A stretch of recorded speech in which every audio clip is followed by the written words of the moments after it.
Praise the Lord. आप सभी को प्रभु यीशु मसीह के नाम में जय मसीह की। इस समय मैं प्रभु यीशु मसीह द्वारा कहे गए दूसरे वाक्य को या क्रूस पर कहे गए दूसरे वाक्य को आपके बीच में रखना चाहता हूं, जो मिलता है लूका रचित सुसमाचार उसके 23वें अध्याय का 43 वचन में। उसने उससे कहा, मैं तुझसे सच कहता हूँ कि आज ही तू मेरे साथ स्वर्गलोक में होगा। मेरे प्रियो, यीशु मसीह ने उस डाकू से कहा कि आज ही तू मेरे साथ स्वर्गलोक में होगा। ये बहुत ही अच्छा संदेश या अच्छा शब्द उस डाकू के लिए है। सोच करके देखिएगा जरा कि उस डाकू ने ऐसा क्या किया था जो यीशु मसीह को उस आखिरी वक्त में उससे ये कहना पड़ रहा है कि आज ही तू मेरे साथ स्वर्गलोक में होगा। मेरे प्रियो, हम सभी आज जितने भी संसार में प्रभु के लोग हैं, विश्वासी हैं, वे सभी स्वर्ग राज्य जाने के लिए अपना जीवन मसीह यीशु में बिता रहे हैं। उनका मेहनत, उनका परिश्रम, आज जो कुछ वे मसीह यीशु के लिए कर रहे हैं, उन सब के पीछे केवल एक ही उद्देश्य हमारे बीच में हम देख सकते हैं कि उनका उद्देश्य केवल एक ही है, और वो है परमेश्वर के राज्य में जाना। उस धन्य आशा के लिए किए जाने वाले जितना भी मेहनत और परिश्रम है, आज मैं और आप इस संसार में कर रहे हैं।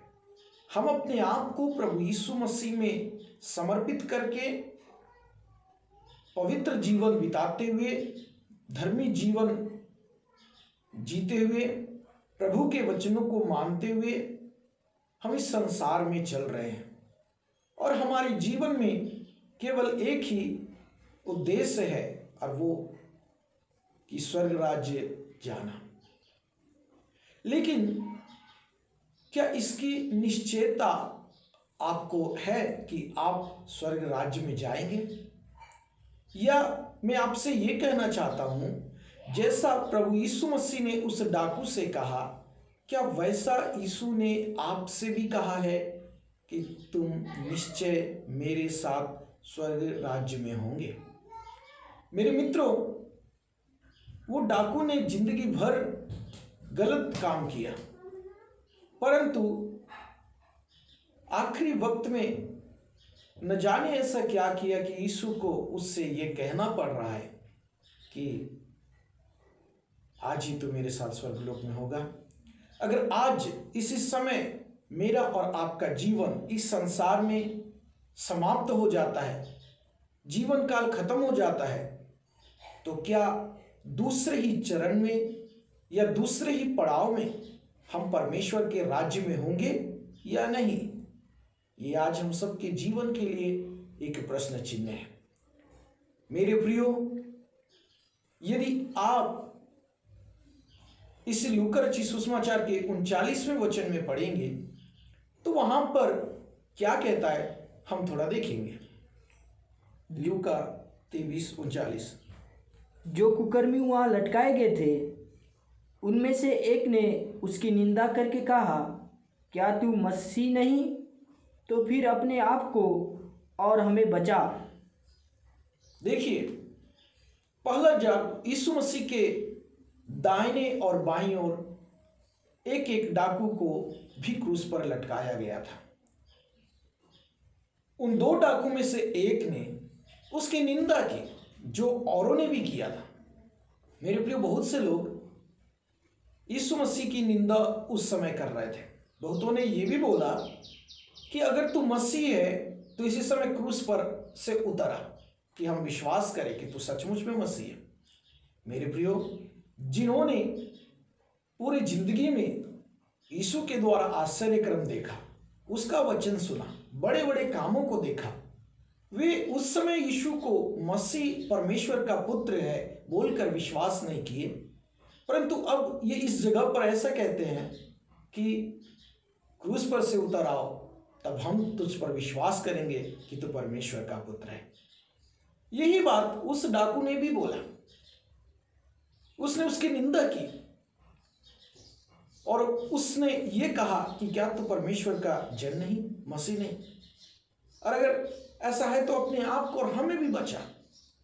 मेरे प्रियो, चाहते तो यीशु अपने आप को और उसके साथ उन दोनों डाकुओं को भी वहां पर बचा सकते थे, लेकिन वो यीशु को करना नहीं था। परंतु दूसरे डाकू ने क्या कहा, आप उसके 40वें वचन को पढ़ेंगे। इस पर दूसरे ने उसे डांट कर कहा, क्या तू परमेश्वर से भी नहीं डरता? तू भी तो वही दंड पा रहा है। देखिए, यहां पर ये जो दूसरा डाकू है, पहले डाकू को डांट कर उसे ऊंचे आवाज में कठोर शब्द के साथ ये कहता है, क्या तू परमेश्वर से भी नहीं डरता? इसका मतलब क्या है? पहले डाकू ने यीशु मसीह की निंदा की, परंतु दूसरे डाकू उसने यीशु मसीह को कुछ बोले इससे पहले उसने पहले डाकू से कहा, क्या तू परमेश्वर से भी नहीं डरता? इसका मतलब जब मैं इसे पढ़ता हूं तो मुझे समझ में आता है कि शायद उस डाकू के मन के अंदर में परमेश्वर का भय है। अब यहां पर आप ये कह सकते हैं कि अगर वो उसके अंदर परमेश्वर का भय है तो कैसे वो डाकू का या अनर्थ या धर्म के काम करता होगा? मेरे प्रियो, ये व्यक्ति, मैं समझता हूं ये व्यक्ति शायद हालात और परिस्थिति का मारा है। कई बार इंसान इस संसार में अपने आप को परिस्थितियों और हालातों के सामने घुटने टेक देता है, मजबूर हो जाता है और न चाहकर भी वो काम करना शुरू कर देता है जो कभी उसने नहीं सोचा। इस डाकू को आप देखिए, इसके वाक्य को आप समझिए। क्या हम उससे ये कह सकेंगे कि जो डाकू है वो हमें परमेश्वर का भय क्या है वो हमें सिखाएगा? हम में से कितने लोग उसकी बातों को सीखेंगे या कहां तक सीख पाएंगे, ये आज हम सोच सकते हैं। अगर कोई व्यक्ति चोरी करे और उसके बदले में हमसे कहे कि तुम चोरी मत करो, तो उसके बदले में हम उससे ये कहेंगे कि पहले आप सुधर जाओ, फिर हमें आकर के सुधारना। इसका मतलब क्या है? आज बहुत से लोग इस बातों को कभी मानने के लिए राजी नहीं होंगे कि अरे तुमने जीवन भर अनर्थ काम किया, परंतु अभी तुम हमें परमेश्वर के भय के बारे में बताओगे। मेरे प्रियो, हम परमेश्वर के वचन से सीखें। वो मनुष्य, वो डाकू दूसरे व्यक्ति को, दूसरे डाकू को ये कहते हुए कह रहा है, क्या तू परमेश्वर से भी नहीं डरता? इसका मतलब शायद वो जीवन के हालात और परिस्थिति में फंसकर वो अधर्म किया जरूर, लेकिन उस मृत्यु के समय, अंत के समय में उसने अपने जीवन को परमेश्वर के हाथों में सौंप दिया। उसका जीवन इस संसार में खत्म हो जाए इससे पहले ही उसने अपना जीवन यीशु मसीह को सौंपते हुए ये कहा कि हे प्रभु, जब तू अपने राज्य में आए तो मेरी सुधि लेना। तब यीशु मसीह ने उससे वो वायदा किया कि मैं तुझसे कहता हूं, आज ही तू मेरे साथ स्वर्गलोक में होगा।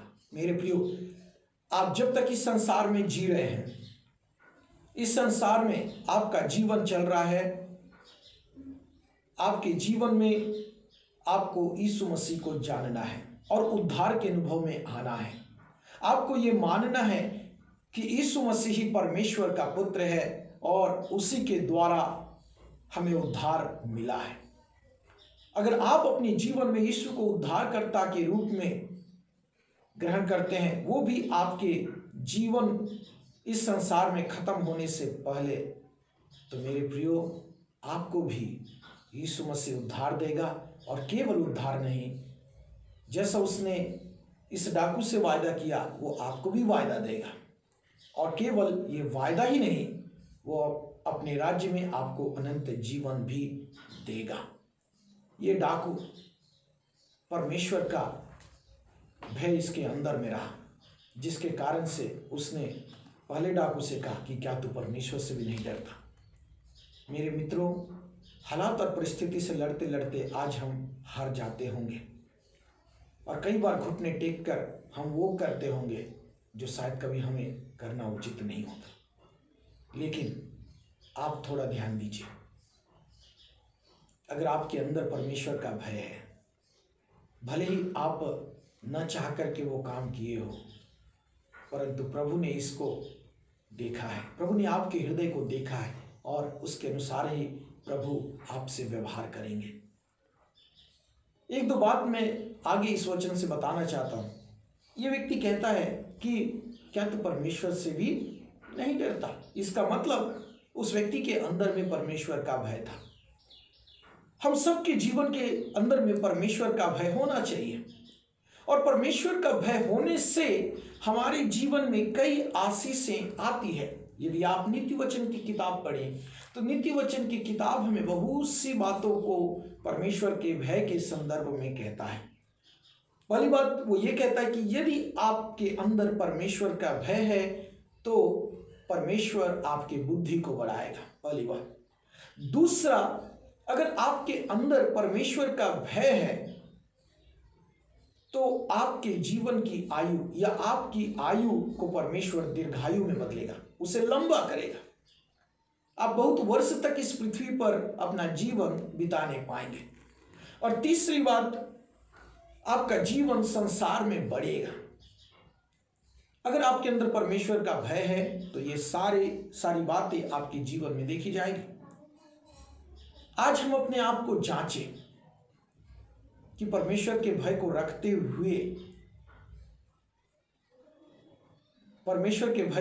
हुए क्या वो डाकू ने जो वायदा अपने लिए हासिल किया, प्राप्त किया, क्या हम वो हासिल करे हैं या नहीं। आज थोड़ा सा ध्यान दीजिए, क्या उस डाकू में और हम में कोई फर्क है। उस डाकू के पास तो स्वर्ग राज्य जाने की एक निश्चयता है, लेकिन हमारे पास ये आज भी हमारे लिए प्रश्न चिन्ह है। आज भी मसीह समाज के लिए, मसीह लोगों के लिए, मसीह जगत के लिए ये एक प्रश्न चिन्ह है। मेरे प्रियो, क्या आज हमें ये दृढ़ निश्चयता हो चुका है कि हम उसके साथ स्वर्ग राज्य जाएंगे? क्या हम में और उनमें कुछ उस डाकू में कोई अंतर है? आज हमें इस बात को थोड़ा सा अपने जीवन में देखना है। मेरे प्रियो, यीशु मसीह ने कहा कि आज ही तू मेरे साथ स्वर्ग लोक में होगा, स्वर्ग लोक में होगा। ये वायदा किन के लिए है? ये वायदा किन के लिए है? क्या ये वायदा आपके लिए हो सकता है? जी हाँ, मैं आपसे कहना चाहता हूं ये वायदा आपके लिए हो सकता है 3 कार्यों को करने के अनुसार। पहला, मत्ती रचित सुसमाचार उसके 18वें अध्याय का 3री आयत को जब हम पढ़ते हैं तो वहां पर परमेश्वर का वचन बहुत अच्छा कहता है। मत्ती 18:3, और कहा, मैं तुमसे सच कहता हूं कि जब तक तुम ना फिरो।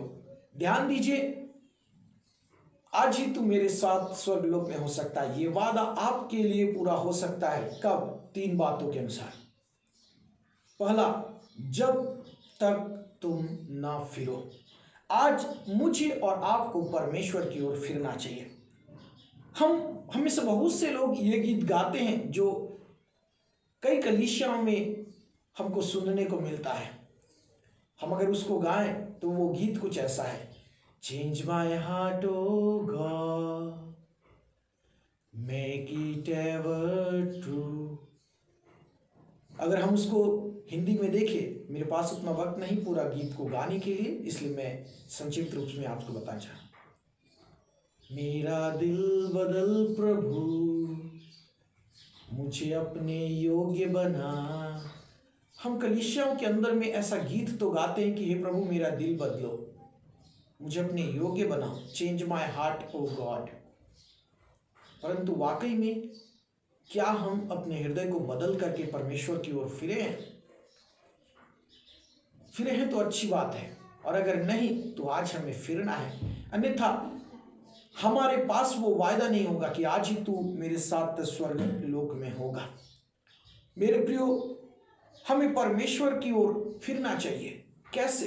उड़ाऊ पुत्र की तरह। उड़ाऊ पुत्र अपने जीवन में, आप जानते हैं उड़ाऊ पुत्र की कहानी। उड़ाऊ पुत्र अपने जीवन में अपने पिता के द्वारा प्राप्त धन संपत्ति को लेकर दूर देश को चला गया और उसे व्यर्थ में उसको गंवा दिया। अपनी नाम, अपनी पहचान सब कुछ खोने के पश्चात जब उसे ये रियलाइज हुआ, ये महसूस हुआ कि मैं कौन हूं, तो उसने अपने पिता के पास जाने के लिए कदम उठाया। और अपने पिता के पास जाने के लिए जब कदम उठाया, उसने कहा मैं पिता की ओर फिरूंगा। मेरे प्रियो, आज मुझको और आपको भी उड़ाऊ पुत्र की तरह अपने परमेश्वर की ओर फिरना है। होशे नबी की किताब उसके 6वें अध्याय के पहले वचन में लिखता है कि चलो हम यहोवा की ओर फिरें। आज मेरा और आपका फर्ज है कि हम यहोवा की ओर फिरें। कई बार हमारे जीवन में समस्याएं आती है और हमें परमेश्वर से दूर करती है, लेकिन मेरे मित्रों, मेरे भाइयों और मेरे बहनों, मैं आपसे कहना चाहता हूं कि हमारे जीवन की समस्या हमें परमेश्वर से दूर करने के लिए नहीं, परंतु हमें परमेश्वर के करीब पहुंचाने के लिए है। इसलिए आप अपने जीवन में कभी यह न भूलें कि समस्या आपके जीवन में परमेश्वर से आपको दूर करने के लिए है। याकूब की किताब उसके 4 अध्याय 8 वचन लिखता है, परमेश्वर के निकट आओ तो वह तुम्हारे भी निकट आएगा। आज मुझको और आपको परमेश्वर के निकट आना चाहिए। अब दूसरी बात मैं आपको बताना चाहता हूं कि ये वायदा आज ही तू मेरे साथ स्वर्गलोक में होगा, ये आपके जीवन के लिए हो सकता है। उसका दूसरा बिंदु यह है, जब आप उसी मत्ती 18 अध्याय के 3 वचन को पढ़ते हैं तो वहां समझ में आता है, और बालकों के समान ना बनो, तुम स्वर्ग के राज्य में प्रवेश करने ना पाओगे। जब तक तुम बालकों के समान न बनो तब तुम स्वर्ग राज्य में प्रवेश करने नहीं पाओगे। मेरे प्रियो, आज मुझको और आपको बालकों के समान होना चाहिए। बालक बच्चों के समान साफ हृदय, स्वच्छ जीवन, निर्मल और पवित्र जीवन, हम अगर ऐसा जीते हैं तो ये हमारे लिए सबसे अच्छी बात है। मेरे प्रियो, क्यों परमेश्वर के वचन में ये कहता है कि तुम बालकों के समान न बनो? क्योंकि आप यदि बालकों का जीवन देखें तो उनके अंदर में मन की सिधाई होती है, उनके अंदर आज्ञाओं का पालन करना अर्थात आज्ञाकारिता देखी जाती है। उनके अंदर में वे बुराई को नहीं जानते, इस स्थिति को देखा जाता है। उनको अच्छा बुरा क्या ये समझ में नहीं आता। मेरे प्रियो, आज अगर मैं और आप अगर ऐसा जीवन बिताते हैं बालकों की नाई, तो मेरे मित्रों, ये वायदा आपके लिए जरूर और जरूर पूरा हो सकता है कि आप मन की सिधाई, आज्ञाकारी, एक दूसरे के प्रति प्रेम, व्यवहार, दयालुता, करुणा में, ये सारी बातें आपको बालकों के रूप में बनाकर परमेश्वर के समक्ष खड़ा करती है।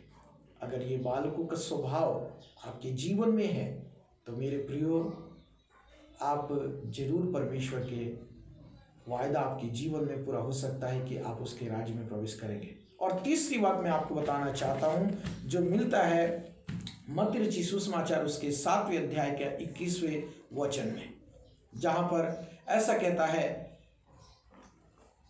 जो मुझसे हे प्रभु कहता है, जो मुझसे हे प्रभु कहता है, उनमें से हर एक स्वर्ग के राज्य में प्रवेश ना करेगा, परंतु वही जो मेरे स्वर्गीय पिता की इच्छा पर चलता है। मेरे प्रियो, आज हम सभी हे प्रभु हम कहते हैं, पर क्या हम परमेश्वर की इच्छा पर चल रहे हैं? आज हमें जानना चाहिए। हम सभी को परमेश्वर की इच्छा पर चलना चाहिए।